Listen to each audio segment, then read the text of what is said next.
우리는 그릇을 하나씩 가지고 있습니다. 본래 텅 빈 그릇이라 무엇이나 담을 수 있고, 본래 꽉 찬 그릇이라 푹푹 퍼서 나누어 주어도 모자라지 않습니다. 이 그릇을 잘 사용하면 갖가지 맛 좋은 음식을 차려 원하는 이들의 마음에 배를 불릴 수 있습니다. 그들의 바람에 따라 불만족의 허기를 만족의 희열로 바꿀 수도 있습니다. 이 그릇의 이름을 통이라고 하는데, 막힘없이 담고 쓰고 할 때는 소통이라 불리고, 제대로 닦아 쓰지 못하거나 때와 장소를 가려서 내어 쓰지 못하면 불통으로 불립니다. 그 불통 중에서도 유연성과 때깔이 가장 떨어지는 것을 고집불통이라고 합니다. 우리에게 고통을 주는 욕심과 분노, 고장난 사고방식을 그릇 안에 가득 넣어 더 이상 다른 것을 담을 수 없도록 만든 경우입니다. 심지어 애착, 밀착, 그리고 집착의 접착제로 그것들을 무의식의 바닥 구석에 단단히 붙여놓아 떼어내기 어려운 경우도 다반사입니다. 그러나 가장 유명한 소통은 신통방통입니다. 존재와 존재를 이어주는 마법 같은 소통 능력인 신통과 그 능력을 모든 방향의 관계에 활용한 방통이 어우러져 최고의 소통, 그릇이 빚어진 것입니다.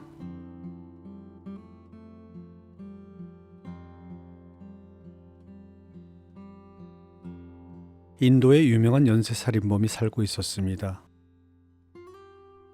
그는 사람을 죽이는 행위에 중독된 사람이었습니다. 그날도 습관처럼 사람을 잡으러 나섰다가 자기 쪽으로 오고 있는 누군가를 발견하고 칼을 높이 치켜들었습니다. 그리고 위협적인 한마디를 던졌습니다. 멈춰! 목소리로 제압을 시도한 그에게 상대는 부드러운 목소리로 이렇게 답했습니다. 나는 이미 멈추었다네. 지금 이곳에서 자네도 멈출 수 있다네. 멈춤이라는 단어는 그의 손과 발을 묶어 한동안 꼼짝 못하게 만들었습니다. 그리고 마음까지 묶고 세상에 대한 분노의 원인을 보게 했습니다. 그것으로 그를 해방시킨 것입니다. 이렇듯 마음으로 하는 말은 온 마음을 올려 자신을 바로 보게 합니다. 아이가 밖에서 친구와 싸우고 들어왔을 때 엄마들의 반응은 집집마다 다릅니다. 누가 때렸어? 응? 가자. 내가 가만두나 봐라. 씩씩한 엄마입니다. 맞고만 있었니? 너는 몇 대 때렸는데? 말해봐 어서. 어? 무서운 엄마입니다. 친구랑 싸울 수도 있지. 사내 녀석이 질질 짜기는. 무책임한 엄마입니다. 한 엄마는 한마디 말로 아이의 맺힌 마음을 풀어줍니다. 많이 아프지? 응? 어디가 더 아파? 여기? 동시에 엄마는 아이와 눈높이를 맞추고 두 팔을 벌려 꼭 안아줍니다. 온 마음으로 하는 말은 상대의 맺힌 마음을 풀어줍니다.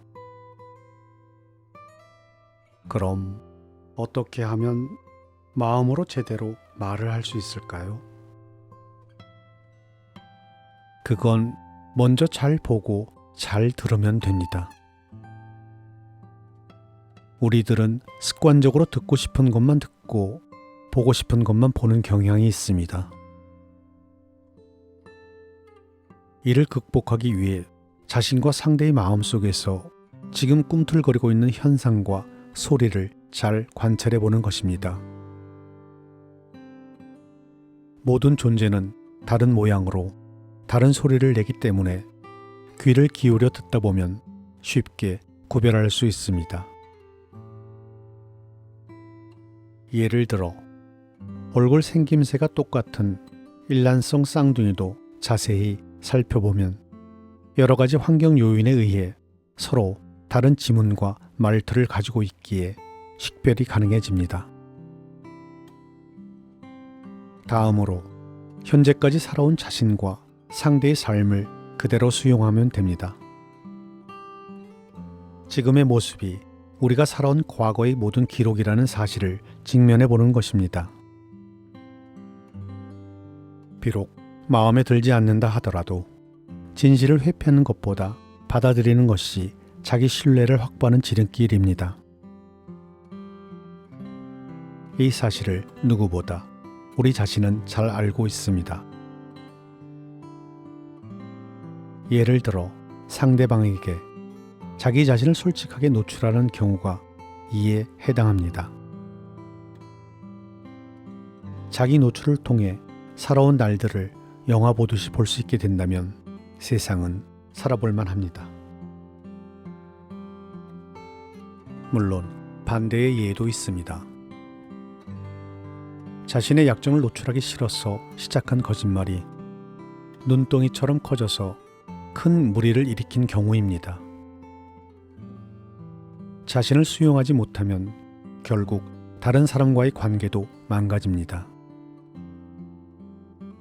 그러나 적절한 표현 방법을 학습하면 문제가 해결됩니다.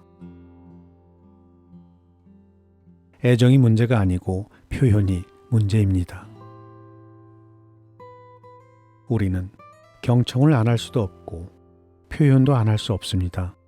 같은 슬로건을 익히고 별처럼 듣고 별처럼 이해하게 하기 위해서는 먼저 멈추고 확인한 연후에 선택해서 표현하면 됩니다.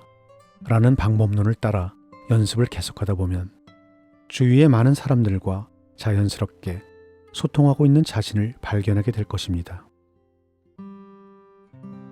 소통의 능력이 점차 활성화되면 나를 나로 확인시켜주는 주요한 타자들이 부모와 배우자, 자녀, 그리고 친구와의 사이가 견고해지면서 인생의 안정망이 확보해지는 단계까지 이릅니다.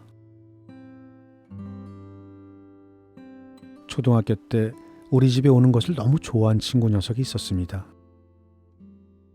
나중에 들어보니 어서 들어오렴 하는 어머니의 따뜻한 말 한마디와 정성이 담긴 밥 한 끼가 그리 고맙고 좋았다고 합니다.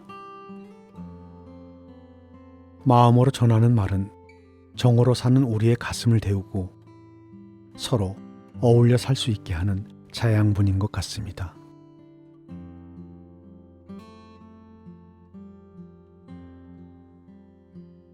스님, 눈이 무겁게 와요. 상담원 예비 신부의 큰 눈망울에 그렁그렁 눈물이 고였습니다. 미워 죽겠어요. 울컥했던지 잠시 뒤에 말을 이었습니다. 1년 전쯤에 소개로 만나서 연애를 했고 상견례도 끝냈어요. 이제 다음 주면 집 계약도 하고 예식장을 마친 상태로 예식을 기다리고 있어요. 그런데 그 전에 보이지 않던 남자친구의 단점들이 하나둘씩 드러나서 견디기가 힘들어요.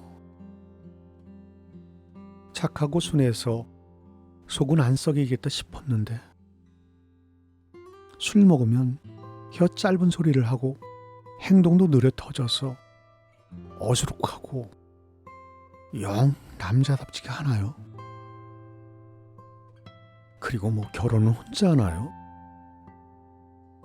결혼 준비하면서 자기는 할 일 다 하고 나만 이리 뛰고 저리 뛰고 너무 힘들어요. 어제는 이런 일까지 있었어요. 제가 노릇하게 잘 구워진 호떡을 보고 먹고 싶다고 했더니 글쎄 입술 데인다고 붕어빵 먹으라고 하잖아요. 아니 내 말을 귓등으로도 안 듣고 옛날에는 뭐 배어물다 혀 대이면 그래 바로 이 맛이야 이라고 그러더니 도대체 이런 단점 많은 사람과 결혼을 해야 되는지 예전과는 너무 다른 오빠의 모습이 낯설고 정말 잘 모르겠어요. 스님, 지금 와서 어떻게 해야 할까요? 눈이 손님처럼 오네요. 나는 이렇게 운을 떼었습니다. 결혼을 앞둔 예비 신부에게 어김없이 불청객이 찾아왔네요. 결혼 우울증이라고 하는 녀석인데요. 미래에 대한 두려움, 혼인 준비 과정에서 생기는 성격 차이 등을 먹고 살지요. 그중 가장 좋아하는 것은 남자친구의 사랑에 대한 의욕의 눈초리, 즉 의구심입니다. 그리고는 우리의 바람과 기대로 만든 생존 대처 방식으로서의 겉모습과 포장되지 않는 내면의 진짜 모습 사이에는 차이가 있을 수 있다는 점을 설명해주며 장점을 보는 시각의 중요성을 언급했습니다. 모든 사람들은 온전하다는 확신을 가지고 상대의 장점에 주목해보세요. 장점만을 집중해서 바라본다는 관점을 가지고 상대방을 바라보면 무한대의 넉넉한 마음 평수를 가지게 되고 남자친구는 독특한 특징의 특별한 존재가 되어 눈앞에 나타납니다.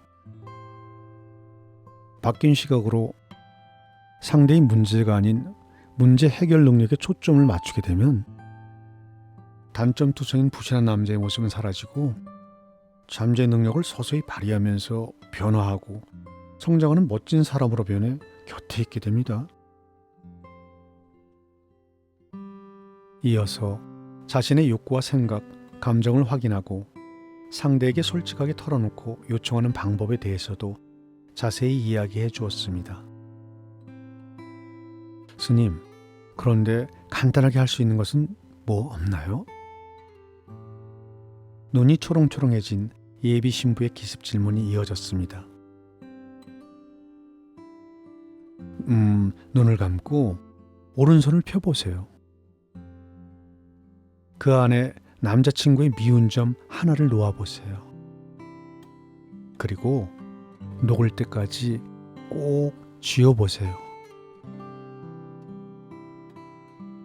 따라하던 예비 신부는 이내 훌쩍이더니 몇 번 반복하면서 펑펑 눈물을 흘렸습니다. 스님, 눈이 와요. 보름이나 지났을까요? 전화 속 그녀 너머에서 온통 난리 났습니다. 스님, 곧 찾아뵙겠습니다. 새 출발한 한 쌍의 행복 가득한 들뜬 목소리였습니다. 창밖에는 정말 눈이 한가득 내리고 있었습니다.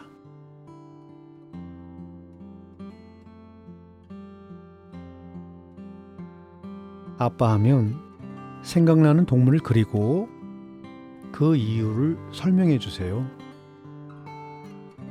자신을 둘러싼 환경에 대한 올바른 이해로 참된 깨달음을 일구어 가길 원하는 가족을 위해 마련된 프로그램이었습니다.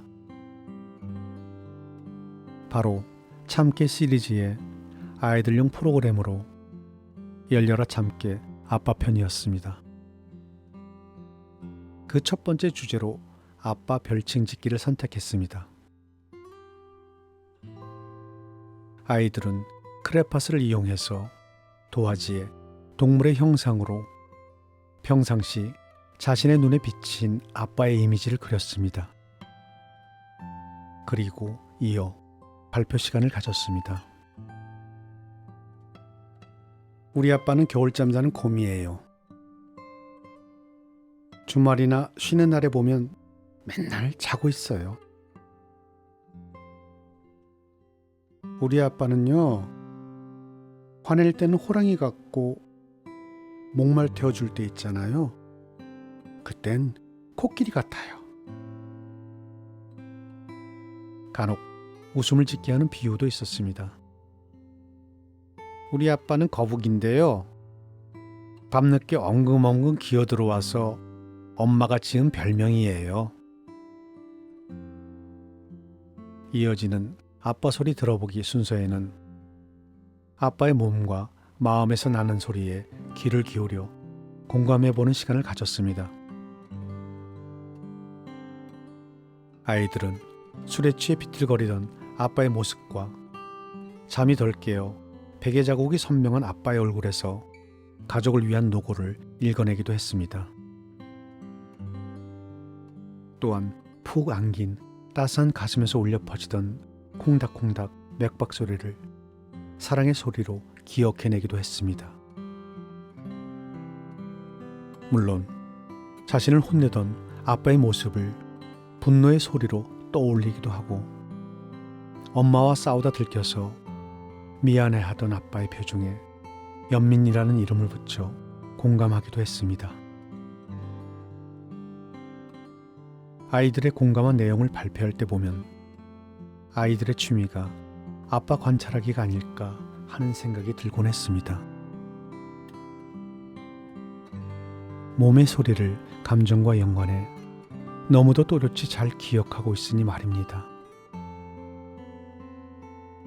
이제 아버지로 삼행시를 지어보는 순서입니다. 라고 말하자 잠시 생각하던 아이들은 금방 결과물을 내놓았습니다. 잘 해야 한다는 부담감으로 머뭇거리는 어른들과 달리 아이들은 생각의 심지에 불만 당겨주면 금세 마음의 문이 열리고 온갖 상상의 나래를 펼쳐 사방팔방으로 폭발합니다.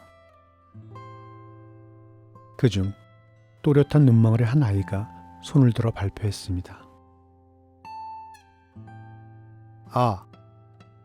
아빠, 힘내세요. 버펄로보다 힘센 제가 있잖아요. 지구 아니라 전 우주에서 제일 행복한 아빠로 만들어 드릴게요. 또 한 아이는 버스로 매일 출퇴근하느라 힘든 아빠의 지친 어깨를 힘껏 주물러 주겠다고 했습니다. 개 중에는 엉뚱하면서 솔직한 아이도 있었습니다. 아빠, 할아버지한테 물어봤는데요. 버릇없는 건 지금의 저보다 옛날에 아빠가 더 했대요. 부모는 자식이 거울이라는 말을 생각나게 하는 시간이었습니다. 어느덧 말투, 행동, 생각하는 방식, 게다가 부모의 기대와는 다르게 닮지 않았으면 하는 것까지 아이는 부모의 판박이었습니다. 마무리는 평화를 부르는 하와이 사람들의 지혜로 널리 알려진 미안하고 용서받고 싶고 그리고 고맙고 사랑하고 라는 주제로 편지 쓰기를 했습니다. 미안한 일 그리고 용서받아야 할 일을 생각하느라 아이들은 여느 때보다 조용했습니다. 다시 발표가 이어졌습니다. 아빠, 저번에 사달라는 것 안 사준다고 투정 부린 거 미안해. 아빠 딸 용서해 주는 거지. 응? 항상 예뻐해 주고 잘해 주는 거 다 알아요. 고맙습니다, 아빠. 정말 사랑해요. 연이어 아빠에 대한 둘도 없는 자신의 표현들이 쏟아졌습니다. 최고로 멋진, 너무너무 자상한 아빠라며 그리고 모두 외쳤습니다. 아빠, 사랑해요. 아이들의 눈이 어느덧 맑아져 있었습니다. 조금 더 열린 눈으로 아빠를 바라보기 시작한 것 같았습니다. 언젠가 참된 깨우침과 열린 마음으로 아빠를 온전히 이해할 날이 오겠지요.